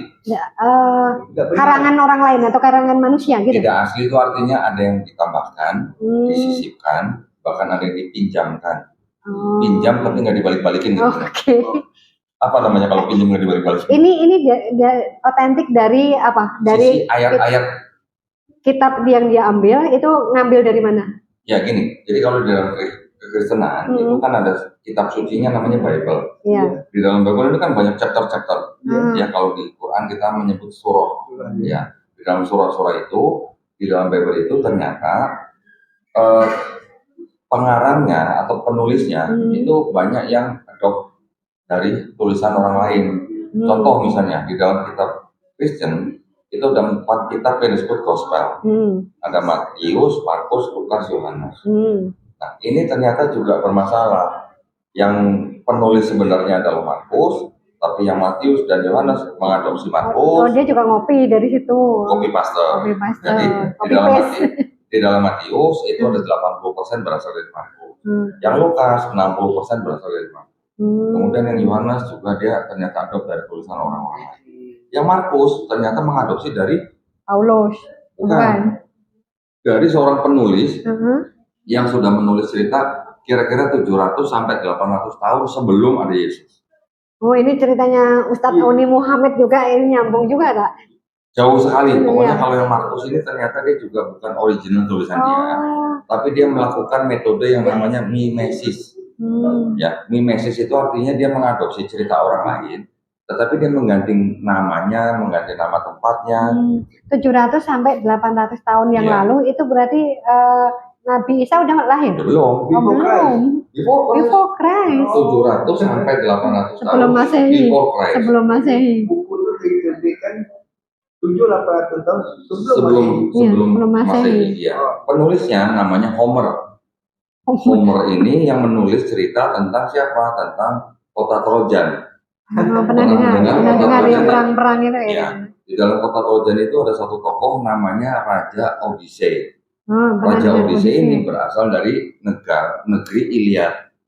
Ketika Odysseus pulang dari Trojan setelah menghancurkan Trojan kembali ke kerajaannya Iliad selama 10 tahun, cerita 10 tahun ini yang diadopsi oleh penulis Markus. Jadi tambahan Bible itu yang iya, yang diadopsi oleh penulis Markus. Kenapa dia memilih cerita itu? Wah, cerita Homer ini kan memang cerita yang sangat masyhur ya. Sampai sekarang pun masih diadopsi oleh mungkin pembuat film masih ada. Ingat film Troy?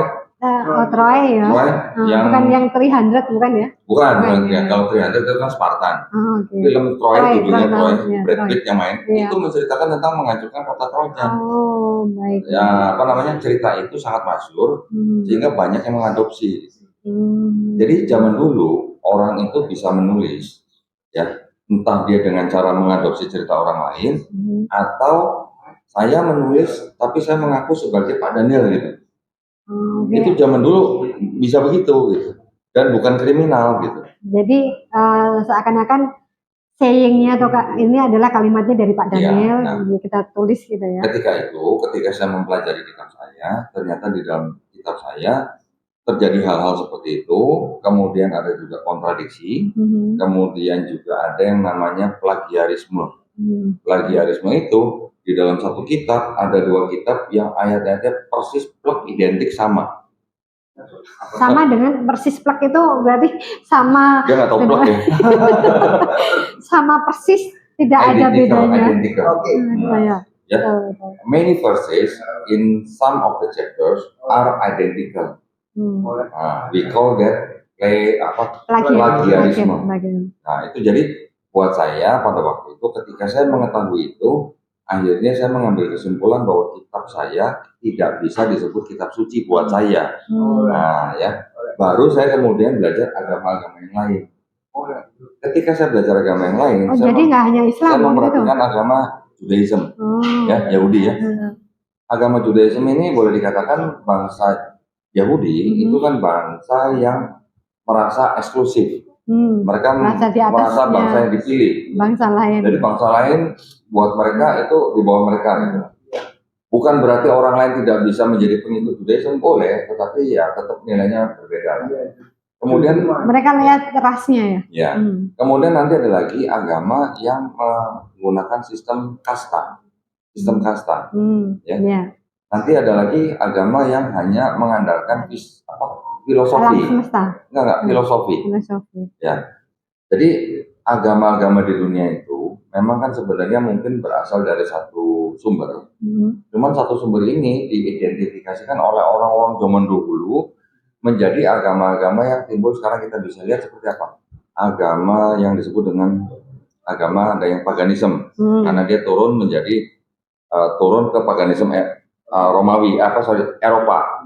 Agan itu lebih ke dewa-dewa ya? Ya, jadi kalau di Eropa itu ada yang namanya paganisme Celtic, paganisme Baltik, paganisme Jermanik, paganisme Yunani, kemudian paganisme Romawi. Oh, banyak. Paganisme Yunani dan Romawi ini yang menjadi kurang lebih cikal bakal adanya agama Kristen. Okay. Jadi akarnya itu pagan. Saya pelajari. Sebenarnya orang pagan itu adalah orang-orang yang mempercayai bahwa setiap elemen di alam dunia ini itu ada penguasanya. Contoh, langit penguasanya siapa? Dewa Zeus. Laut penguasanya siapa? Dewa Poseidon. Tapi keren tuh kalau difilmkan kan? Kita pun nonton. Tapi konsep itu yang diadopsi oleh Kristen dan diteruskan oleh Kristen. Ada Dewa Zeus di dalam Bible? Kalau tulisannya ada, tapi bukan berarti orang Kristen menyembah Dewa Zeus, bukan. Tetapi konsepnya yang diadopsi. Ceritanya ya. Contoh, misalnya Dewa Zeus dianggap sebagai dewa paling tinggi, ya kan? Dewa Zeus ini dewa yang kalau orang Jawa bilang selamitan, Mbak. Ngelihat perempuan cantik diambilin, punya anak. Nanti selamitan anaknya, playboy. Iya. Dewa Zeus itu diceritakan punya anak sampai 100. Anaknya banyak. Jadi dia bisa punya anak dari perempuan manusia, yang mana anaknya nanti disebut sebagai setengah manusia, setengah dewa. Konsepnya ini sama dengan konsep di dalam Kristen. Ada Tuhan yang Maha Esa, bisa mengambil perempuan manusia, punya anak Yesus. Yesusnya disebut sepenuhnya manusia, sepenuhnya Tuhan. Konsepnya sama, cuman detailnya mungkin jauh lebih bagus yang Kristen. Walaupun di Islam kita juga mempercayai Nabi Isa AS lahir dari seorang perawan suci yaitu Maryam, betul. tetapi kita tidak menyembah Nabi Isa sebagai Allah, gitu kan? Ya. Tapi kalau di Kristen kan Yesusnya menjadi Tuhan atau dianggap sebagai bagian dari Trinitas, gitu. Bedanya di situ. Nah, nanti ada lagi agama-agama yang dari agama kuno itu yang menimbulkan agama yang disebut dengan politeisme Mesopotamia. Nanti ada lagi politeisme Indo-Persia. Ini yang menurunkan akhirnya menjadi agama yang disebut yang tadi Judaisme itu, agama Israel, Kanaan. Pertama agama Kanaan, turunnya menjadi agama Israel, baru yang belakangan kita sebut dengan agama Yahudi Rabbinik. Nah, apakah yang sekarang ada itu? Iya, sekarang masih ada dan pengikutnya nggak banyak, paling cuma sekitar 20 juta orang di seluruh dunia dan mereka tersebar kemana-mana. Itu beda dengan Zionis ya, bukan? Itu beda. Ini kalau agama bangsa Israel itu tidak semuanya Zionis. Kalau bangsa Israel yang benar-benar mengikuti agama mereka yang Taurat, mereka tidak mau Zionis. Kalau orang Zionis itu adalah orang-orang Israel yang boleh dikatakan darahnya sudah tidak murni. Kan bangsa Israel kan terdiaspora ke seluruh dunia kan, tersebar kemana-mana, pasti ada asimilasi kan. Karena mereka hidup di negara-negara orang, numpang gitu. Banyak yang mengalami persekusi, banyak yang dibunuh, banyak yang dimusnahkan, contoh Holocaust yang di Jerman ya, oleh Nazi. Jadi orang-orang yang merasa mungkin tidak nyaman atau mungkin hidup sengsara di bangsa lain, orang-orang ini yang darahnya sudah bukan murni bangsa Israel, mereka yang timbul ide gagasan mereka ingin punya negara sendiri. Istilahnya ibaratnya Mbak Ambar numpang di rumah orang selalu dipersekusi, nggak betah kan, pengen punya rumah sendiri. Nah, orang-orang Israel yang itu yang kenapa dia memilih kembali? Maksudnya kenapa memilih Palestina. Dia negaranya adalah Palestina? Karena mereka mempunyai anggapan bahwa di dalam kitab saya disebut-sebut itu tanah yang dijanjikan. Jadi orang-orang Zionis ini berusaha kembali ke Palestina, tetapi pinjam tangan orang. Pinjam siapa? Amerika. Inggris, Prancis, Liga bangsa-bangsa. Kenapa Amerika, Inggris itu membantu mereka? Karena banyak orang Yahudi yang tinggal di sana yang sudah sukses menjadi orang-orang kaya di sana. Sebenarnya yang disebut orang Amerika itu adalah orang Yahudi juga sebenarnya. Enggak semuanya, tapi banyak orang Yahudi di Amerika yang berpengaruh di pemerintah Amerika dan juga berpengaruh di dalam bidang finansial gitu. Sampai sekarang ya. Pernah dengar Bang Soros? Yes, Bang Soros. Salah satunya. Jadi melalui tangan-tangan seperti itu,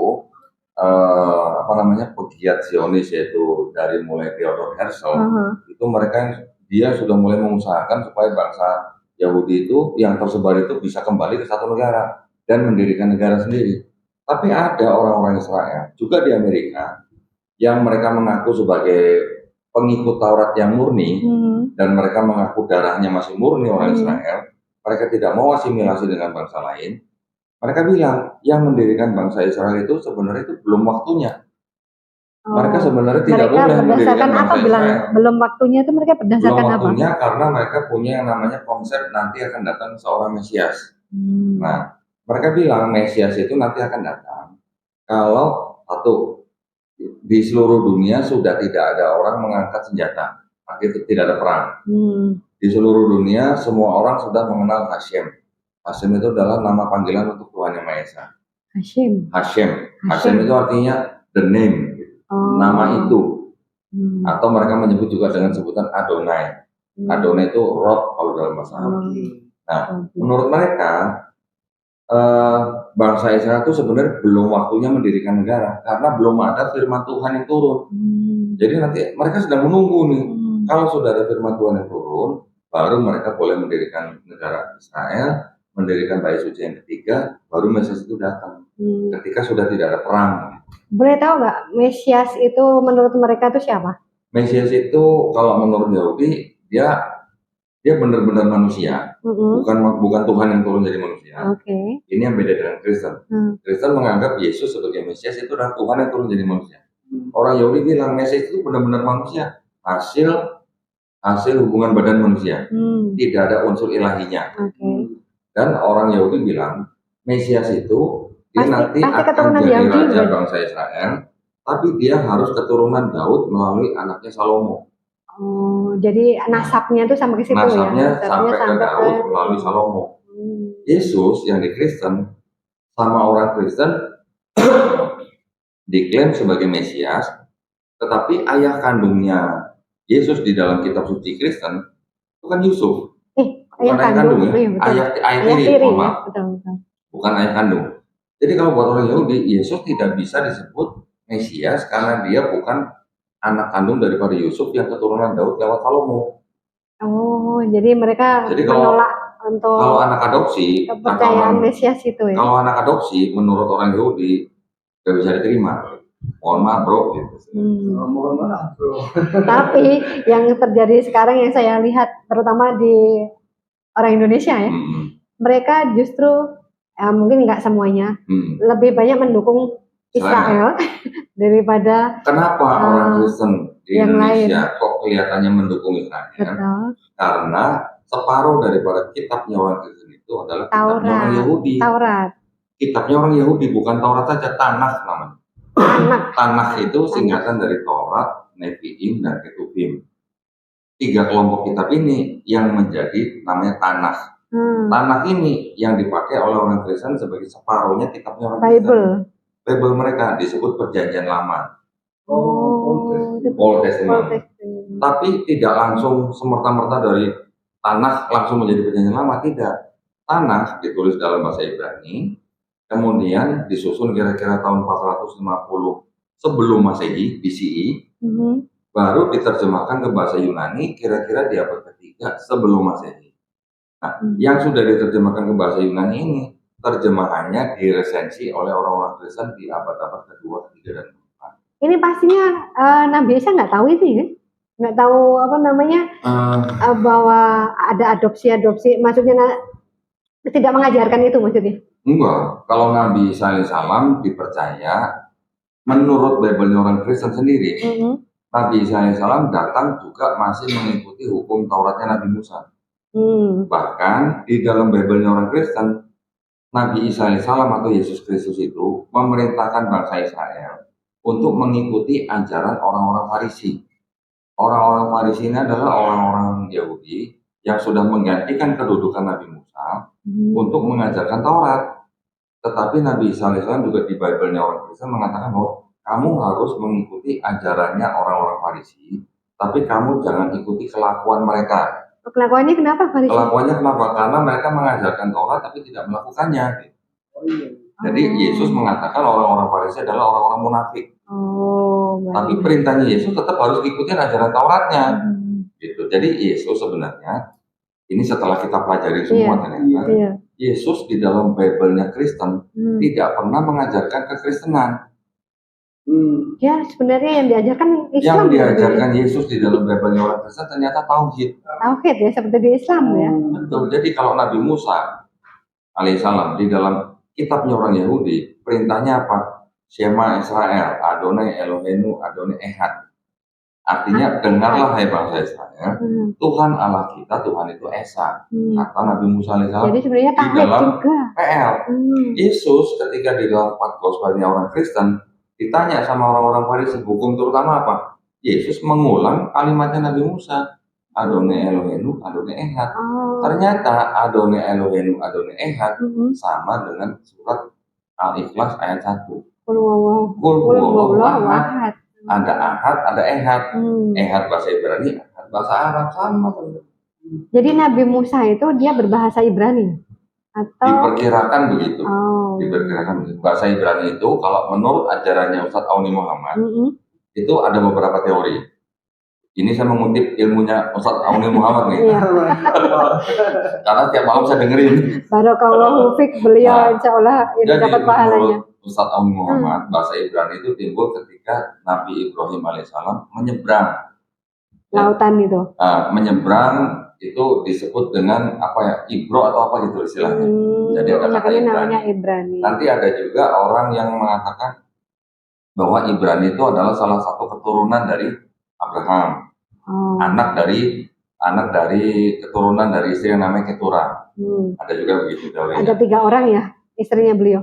Kalau menurut kitab-kitab yang di luar Yahudi malah 3. Tapi kalau menurut Yahudi, Keturah itu ya hajar. Gitu. Ini menurut tafsir ya. Itu cukup dalam lah. Beda topik lah. Tetapi jadi intinya begini. Sebenarnya kalau kita lihat ajarannya Yahudi itu tauhid. Ajarannya. Dasarnya seharusnya. Dasarnya tetap tauhid, dan mereka walaupun mengaku bahwa mereka diberikan Taurat, tetapi akidahnya itu sama dengan Islam. Orang Yahudi, tidak ada orang Yahudi yang percaya Tuhan itu bisa jadi manusia. Iya, betul. Karena ada ayat di dalam kitab mereka yang mengatakan bahwa Tuhan itu bukan manusia. Tuhan itu bukan anak manusia. Sama nggak dengan lam yalid walam yulad? Sama. Jadi artinya tidak percaya, orang Yahudi tidak ada yang percaya Tuhan bisa jadi manusia. Nah, ketika di Kristen tiba-tiba Tuhan yang bukan manusia ini, Tuhan yang bukan anak manusia ini tiba-tiba bisa jadi Yesus. Dari mana gitu? Idenya. Betul. Ide pertama sekali dari Helenisme Yunani dan paganisme Romawi. Yang membawa itu tadi salah satu dari 4 tadi. 4 apa namanya, kayak Markus. Oh, enggak. Jadi bangsa Israel ketika abad-abad ke-4, 3, 2 bahkan sampai abad ke-6 Masehi, itu kan mereka memang sedang hidup di dalam masa Helenistik Yunani dan paganisme Romawi. Dari tahun 332 sebelum Masehi, BCE, kan Alexander Agung dari Yunani sudah menguasai semua daerah Mediterania. Jadi semua bangsa di situ sedang mengalami masa Helenisasi. Kemudian dari tahun 63 sebelum Masehi, Romawi kan mengambil alih, ya, menguasai daerah situ. Jadi mereka dapat budaya-budaya itu. Budayanya budaya dari Yunani dan Romawi. Jadi orang-orang di situ sudah terbiasa dengan yang namanya Dewa Zeus yang ada di Yunani, sudah terbiasa dengan namanya Dewa Jupiter yang ada di Romawi. Dan itu masuk ke Bible. Masuk dalam Bible. Ke Perjanjian Baru. Nama-nama itu ada. Ke Perjanjian Baru. Perjanjian Baru. Perjanjian Lama nggak ada. Jadi setelah saya asik dengarnya. Setelah saya melihat kenyataan seperti itu, baru saya mempelajari agama lain.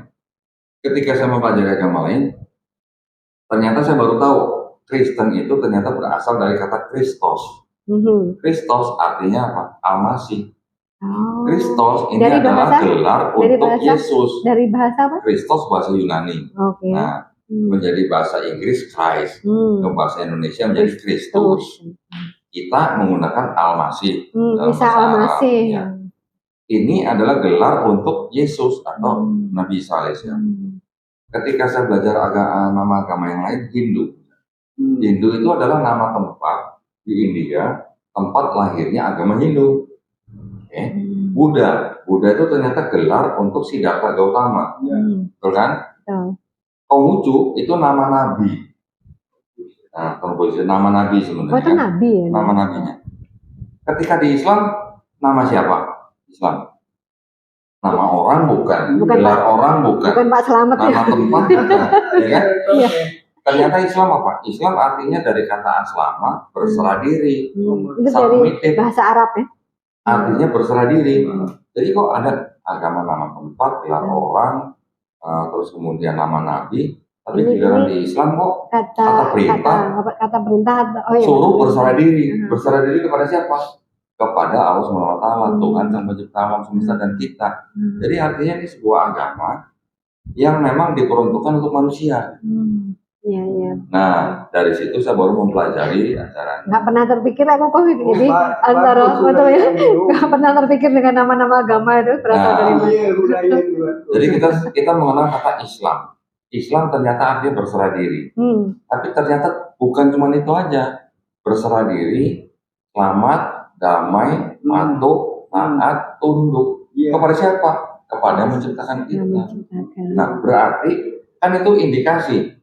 Jangan-jangan inilah agama yang diturunkan oleh yang menciptakan langit dan bumi. Tapi kok ada keyakinan bahwa semua agama itu tujuannya sama gitu. Tujuannya? Maksudnya Tuhannya itu sama, satu. Tapi hanya jalannya berbeda-beda. Ada yang berpikir begitu. Bahkan ada seorang Kiai Haji. Kiai Haji di Indonesia berani ngomong, semua agama sama. Gimana menurut Mbak? Kalau semua agama sama, mereka boleh masuk ke tempatnya kita Islam. Nah, iya. Kalau dia berani bilang semua agama sama, kenapa dia nggak jadi Islam aja? Gitu ya. Nanti mereka bilang ya, berarti Islam boleh masuk. Gini, mereka disuruh syahadat nggak mau kan? Nah, iya, makanya betul. Kalau disuruh syahadat nggak mau, berarti jangan ngomong semua agama sama dong. Berarti beda. Ketika kita membandingkan agama-agama itu, ya, terlepas daripada kita tetap harus bertoleransi kepada orang beragama lain, kita harus tahu di dalam agama itu ada yang namanya konsep ketuhanan, ada yang namanya konsep keselamatan, ada yang namanya konsep peribadatan. Bagaimana bisa dibilang semua agama sama kalau konsep Tuhannya beda, konsep keselamatannya beda? Ada satu lagi yang saya pikir, makanannya aja beda. Yang satunya bilangnya boleh, yang satunya tidak boleh. Kan itu bukan dalam hal akidah. Tetapi kalau konsep ketuhanan sudah beda, konsep keselamatannya beda, konsep peribadatannya beda, bagaimana bisa dibilang semua agama sama? Mungkin yang dia maksud semua agama sama itu adalah semua agama sama-sama mengajarkan kebaikan. Itu betul. Tapi apakah yang baik itu pasti benar? Belum tentu. Nah, itu berarti kembali kepada keyakinan masing-masing. Setiap agama ini berhak mengklaim bahwa agama dia yang benar. Iya, karena mereka ada di situ masing-masing. Iya, kan? Itu berhak dan itu dilindungi oleh negara loh. Negara kan melindungi setiap agama yang kalau di Indonesia kan karena kita punya Pancasila ya, sila pertama adalah ketuhanan yang Maha Esa. Jadi setiap agama yang mengaku dia monoteis atau menyembah Tuhan yang Esa itu diakui oleh negara. Esa itu satu. Ya. Jadi negara mengakui bahwa setiap agama yang menyembah Tuhan yang Maha Esa diakui oleh negara. Tetapi kan bukan berarti kita beda keyakinan terus kita harus bermusuhan. Tidak boleh. Itu kan kita harus tetap bertoleransi, kita harus menjaga persatuan dan kesatuan negara itu. Tapi bukan berarti kita harus kita nggak boleh bilang bahwa agama kita bukan yang paling benar. Kita berhak mengatakan bahwa agama kita yang benar, yang lain salah. Itu nggak apa-apa dalam hal keyakinan, gitu ya. Nah, gitu kira-kira. Oke. Pak Daniel sendiri kan sudah lama nih yang menjadi seorang mualaf di Malaysia. Bagaimana perasaan Pak Daniel sebagai Muslim? Setelah jadi Muslim? Iya, setelah jadi Muslim. Kalau dulunya mungkin nggak pakai kopiah, sekarang pakai kopiah gitu. Yang dulunya mungkin nggak pakai. Saya nggak tahu. Apakah sebelum masuk Islam udah pakai kopiah atau belum? Kopiah itu topi ini. Peci. Jadi soalan tuh belum dipikirkan lagi. Belum dipikirkan lagi. Jadi sebelum kita tutup ya, saya ada pertanyaan yang agak mengganjal. Sebenarnya yang diaspora itu kan nggak diaspora, itu kan nggak hanya bangsa Yahudi ya, bangsa Cina kan sama ya, karena penduduk terbesar terbanyak di dunia. Kenapa pada saat yang persekusi itu adalah orang-orang yang rasnya Yahudi, sedangkan Cina baik-baik saja? Gini, kelihatannya ya. Iya. Ini menurut pandangan saya sendiri. Saya ingin tahu saya ingin. Kalau orang Cina, mau dia tinggal di mana?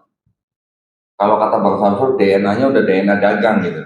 Jadi dia tidak peduli dengan, maksudnya memikirkan secara agama itu pribadi. Iya, jadi orang Cina memang sudah DNA-nya dagang. Jadi mereka tidak terlalu memikirkan agama. Sedangkan Yahudi, kalau orang Yahudi, ini kan orang-orang yang dengan agamanya itu strict. Fanatik ya? Sangat fanatik. Kemudian kan makanan mereka juga berbeda. Mereka juga nggak makan babi, nggak boleh makan babi. Kosher. Terus mereka kan juga mengkuduskan hari Sabat. Jadi kalau hari Sabat dari mulai Jumat malam sampai Sabtu malam nggak boleh ngapa-ngapain. Dia beribadah. Dia cuma ada boleh di dalam rumah, nyalain api aja nggak boleh. Kalau zaman sekarang itu nyalain seperti nyepi, iya. Nggak usah nyalain kompor, nyalain handphone aja nggak boleh. Selama 1 hari di dalam 1 minggu ya? 24 jam dari Jumat malam sampai Sabtu malam. Jam 6 sore sampai jam 6 sore. Rugi ini kalau saya di operator seluler. Rugi, telepon nggak dipakai. Oh iya, betul. Nggak pakai pulsa gitu ya. Revenue menurun. Mungkin karena Yahudi ini ya boleh dikatakan mereka sangat sangat menjaga agamanya. Jadi mungkin ini yang berbenturan dengan masa-masa lain. Mungkin itu Nazi atau Hitler tuh merasa risih ya dengan hal. Nggak usah Hitler. Martin Luther. Pernah dengar? Yang masuk Islam kan? Enggak ya. Pendiri agama Kristen Protestan di abad ke-16. Martin Luther. Pernah dengar? Dia sangat Malcolm X kan. Oh ya, beda kalau Malcolm X di Amerika. Itu yang saya Martin Luther ini ya dulunya juga sebenarnya seorang uskup Katolik di abad ke-16 tahun 1516 itu dia protes kepada gerejanya sendiri. Makanya namanya Kristen Protestan. Makanya protes karena dia protes gitu. Protestan gitu. Itu asal mulanya ya. Iya. Nah, dia juga mempunyai sentimen negatif terhadap Yahudi. Orang-orang Yahudi punya sentimen yang negatif. Gitu. Baik. Baru tahu saya. Puncaknya. Puncaknya ketika dia menciptakan agama Protestan, Kristen Protestan. Tahu yang salah satu yang diprotes apa? Apa? Ritualnya agama Katolik pada waktu itu. Jadi di dalam agama Katolik itu ada yang namanya tradisi. Jadi Katolik itu lebih dulu daripada Kristen Protestan ya? Katolik itu timbul ketika Kristen awal waktu itu pecah dengan Ortodoks. Jadi ada Kristen Patriarki yang mempunyai pusat di Roma, Konstantinopel, Yerusalem, Antiok, dan satu lagi apa ya? Roma, Yerusalem, Antiok, Konstantinopel, apa satu lagi saya lupa ya. Ya apa nanti kita cari lagi. Kok jadi lupa ya? Roma, ada 5 ya? Alexandria, Yerusalem, sama Antiok. Gereja Patriarki itu yang sudah settle di abad ke-5, akhirnya pecah di abad ke-11 tahun 1054 menjadi Katolik untuk gereja Latin, Ortodoks untuk gereja Latin. Jadi Katolik itu membawahi gereja-gereja Latin, Ortodoks membawahi gereja Timur. Yang mana baru di abad 16 baru Katolik diprotes oleh Martin Luther, timbullah Kristen Protestan. Jadi di bawahnya Protestan banyak lagi pecahannya. Ada Lutheran, ada Anglikan, ada Calvinis, ada Metodis. Anglikan itu di bawahnya Kristen. Di bawah Protestan. Ya. Berarti semuanya itu kita sebut Kristen. Tapi ada Katolik, Ortodoks, Protestan, nanti ada Timur. Jadi di Queen Elizabeth itu Anglikan ya? Anglikan. Karena apa? Dulunya ketika di abad-abad 16-17 itu ada raja Inggris namanya Raja Henry ke-8 punya beberapa istri. Banyak bodohnya. Istri yang pertama mandul. Terus Raja Henry mau menceraikan dia, minta izin ke Vatikan, ditolak. Ada filmnya ini? Gara-gara ditolak, dia jadi mendirikan gereja sendiri Anglikan. Itu yang dia mulai perintis pertama Anglikan ya. Nah, nanti ada lagi gereja Inggris, bukan gereja, Raja Inggris, namanya King James. Ini yang fenomenal. Dia punya Bible sendiri kan?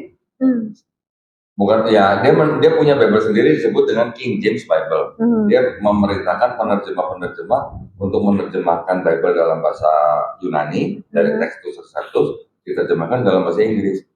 Tapi ternyata King James ini adalah seorang AC/DC atau bisex. Dia menikah dengan seorang wanita, tapi dia juga sepertinya Daniel sepertinya agak bingung yang dimaksud AC/DC itu apa. Jadi beliau itu laki bisa, perempuan bisa. Laki boleh, perempuan boleh. Fleksibel. Jadi dia juga menikah dengan seorang perempuan, tapi dia juga punya hubungan dengan beberapa laki-laki. Sama teman-temannya dia bukan disebut King James, tapi disebut Queen James. Queen James. Jadi kadang-kadang dia Queen, kadang-kadang dia King. Jadi yang kelompok sekarang disebut dengan kelompok lagi bete. Lagi bete. Itu punya Bible sendiri. Lagi bete itu LGBT maksudnya. Bible-nya disebut Gay Bible. Gitu. Nah, jadi memang begitu banyak perpecahannya. Sampai sekarang mungkin sudah hampir 60.000. 60.000 apa? Denominasi Kristen. Pengurangan atau enggak, jumlah sekte atau golongan di dalam Kristen. Itu kurang lebih sekarang 60.000, baru 60.000. Itu enggak termasuk yang kayak di Indonesia misalnya masing-masing ada paman. Iya, jadi pemahaman mereka akidahnya itu tipis-tipis bedanya. Ada yang di Jawa misalnya dia pakai bahasa Jawa, itu termasuk 60.000 itu ya. Kebanyakan kalau gereja-gereja yang di Jawa itu kebanyakan dia ikut golongan yang Lutheran. Lutheran itu di bawah Protestan. Martin Luther itu. Tapi di Indonesia juga ada yang Anglikan, ada yang Ortodoks, ada yang Calvinis, banyak. Baru tahu. Malaysia itu di Malaysia itu kalimat Allah itu tidak diterima dengan baik oleh siapa? Di Malaysia itu kalau agama lain menggunakan kalimat Allah. Ya. Oh, tidak boleh, tidak diizinkan. Ini yang saya tahu nih ya, ini yang saya tahu Pak. Di Indonesia dan di Malaysia, orang Kristennya menggunakan kitab mereka menggunakan kata Allah tulisan A-L-L-A. Saya bacanya Allah karena di situ tidak ada tasdidnya ya. Oh iya, Oh, iya, betul. Karena tidak ada kata tasdid, jadi saya bacanya Allah.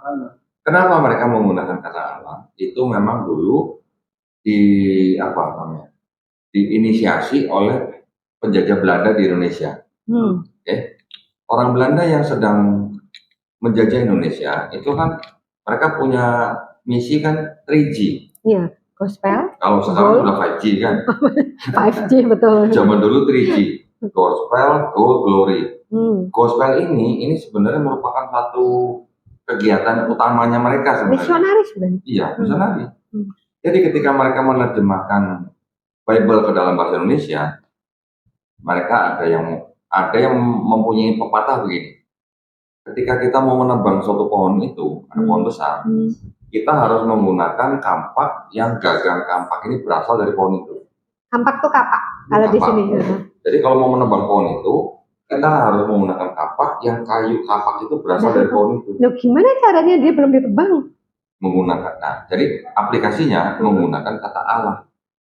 Oh. Nah, jadi mereka menggunakan disamarkan ya. Jadi mereka menggunakan kata Allah di dalam kitab itu. Tujuannya apa? Tujuannya adalah untuk pendekatan kepada orang Islam. Untuk apa? Untuk misioneri. Untuk mengajak orang Islam masuk ke dalam Kristen dengan pendekatan tuh. Di Kristen juga ada kata Allah. Nggak beda ya, nggak beda. Di Kristen juga ada kata Isa Masih. Saya punya beberapa Bible, Bang ya. Di situ nama yang dipakainya Isa Masih, bukan Yesus Kristus. Nah, di Malaysia yang saya tahu, dulu kan memang di Bible juga menggunakan kata Allah.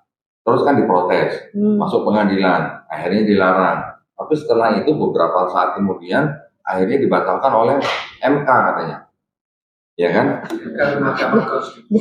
Jadi ketawa kalau saya ada perubahan di MK itu jadi ketawa aja, seperti ingat sesuatu. Nanti. Oh saya juga MK, Bang. Apa? Saya juga MK, mantan kafir. Jadi setahu saya sekarang di Malaysia diperbolehkan ya Bang ya, menggunakan Allah. Tapi beberapa cuma di Sarawak. Ya, di beberapa tempat saja ya, tidak semua tempat ya. Jadi kata Allah itu sudah ada di Bible ya. Sekarang gini, yang menggunakan kata Allah di dalam kitab suci Kristen itu hanya Kristen Arab dan Kristen Indonesia atau Malaysia. Selain itu, Bible yang bahasa lain, bahasa Inggris, bahasa Jerman dan kayaknya Pak God. Tidak ada kata Allah. Elia, ya pakainya. Kalau Inggris pakai God, gitu. God ya. Itu jadi rancu gitu. Jadi tidak sesuai dengan kaidah bahasa Arab, tidak sesuai dengan kaidah bahasa Indonesia. Sekarang kalau saya tanya kepada saudara-saudara kita yang Muslim, Ibu, mohon maaf, nama Tuhan Ibu siapa? Nama Tuhannya Ibu. Ini seperti malaikat munkar dan nakir. Ibu punya Tuhan kan? Namanya apa? Nama Tuhan Ibu siapa?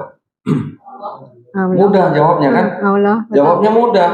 Tapi kalau di dalam kitabnya Kristen, itu ada kata Tuhan, ada kata Allah.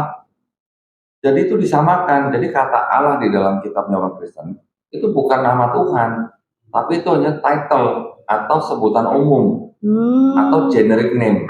Jadi gini, generic name. Nama Allahnya apa gitu? Tapi kalau di Quran, kata Allah itu adalah proper name, ya kan? Jadi nama Rob dalam bahasa Arab itu namanya Allah. Seperti Dondi. Dondi. Nah, contoh misalnya seperti Perdana Menteri Mahathir Muhammad. Mahathir Muhammad adalah proper name.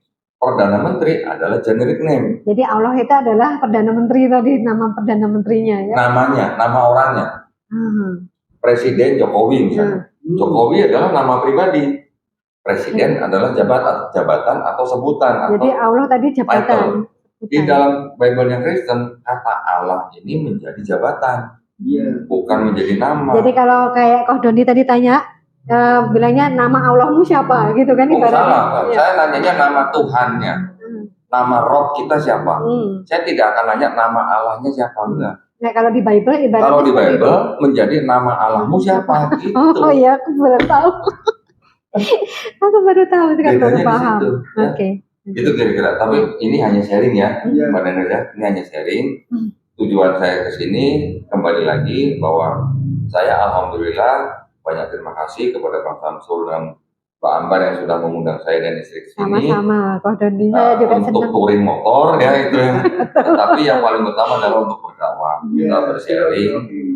Tujuannya tidak lain tidak bukan adalah apa, untuk menguatkan iman kita sebagai Insya umat Allah. Islam dan juga membentengi akidah umat Islam. Itu saja ya. Ya. Barakallahu.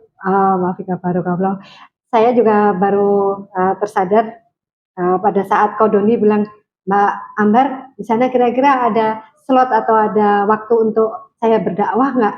Itu baru saya realize bahwa sebenarnya ada waktu di mana mumpung itu apa bahasa Inggrisnya ya? Mumpung. Ada keadaan. Ya. Kak Doni datang ke sini itu kan nggak selalu ada kan. Jadi beliau ada di sini, kita manfaatkan sebaik-baiknya gitu. Salah satunya adalah dakwahnya. Betul. Terima kasih banyak. Terima kasih banyak. Barakallahu fiik.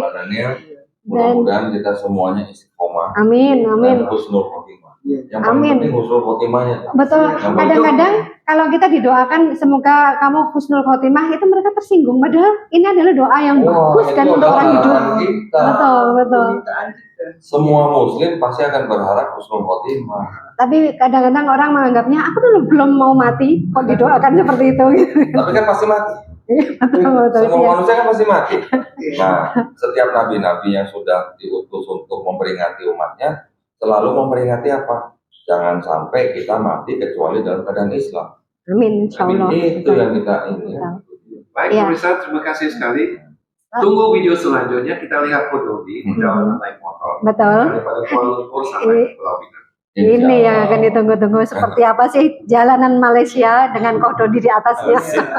Assalamualaikum warahmatullahi wabarakatuh. Assalamualaikum warahmatullahi wabarakatuh.